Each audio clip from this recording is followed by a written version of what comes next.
Caesarean కాన్పులపై special focus, private ఆసుపత్రులపై నిఘా. ఆంధ్రప్రదేశ్ రాష్ట్ర వ్యాప్తంగా ప్రైవేటు ఆసుపత్రులపై వైద్య శాఖ నిఘా పెంచింది. ప్రత్యేకించి నిబంధనలకు విరుద్ధంగా సిజేరియన్లు చేస్తున్న ఆసుపత్రులపై ఫోకస్ చేసింది. అవసరం లేకున్నా ఆపరేషన్లు చేస్తున్నారనే ఆరోపణలతో రాష్ట్ర వ్యాప్తంగా ఇప్పటికే 104 ఆసుపత్రులకు నోటీసులు ఇచ్చింది. తాజాగా ఎన్టీఆర్ జిల్లాలో 8 ఆసుపత్రులకు నోటీసులు ఇచ్చింది. గడచిన 5 ఏళ్లలో 3 ఆసుపత్రుల్లోనూ 3040 ఆపరేషన్లు జరిగినట్లు గుర్తించారు. కర్నూలు, వెస్ట్ గోదావరి, అనంతపురం, తిరుపతి, వైఎస్ఆర్ జిల్లాలోని రాష్ట్రంలోనే ఎక్కువ సిజేరియన్లు జరుగుతున్నట్లు అధికారులు చెబుతున్నారు.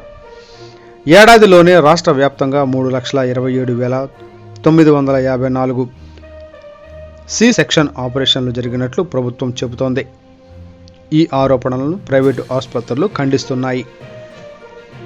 రిస్క్ ఉన్నవారికి సిజేరియన్ చేస్తున్నట్లు స్పష్టం చేస్తున్నాయి.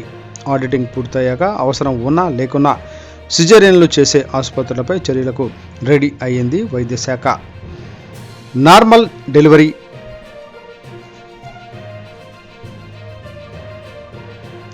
నార్మల్ డెలివరీలు పెంచేందుకు క్యాంపెయిన్ సైతం ప్రారంభించింది.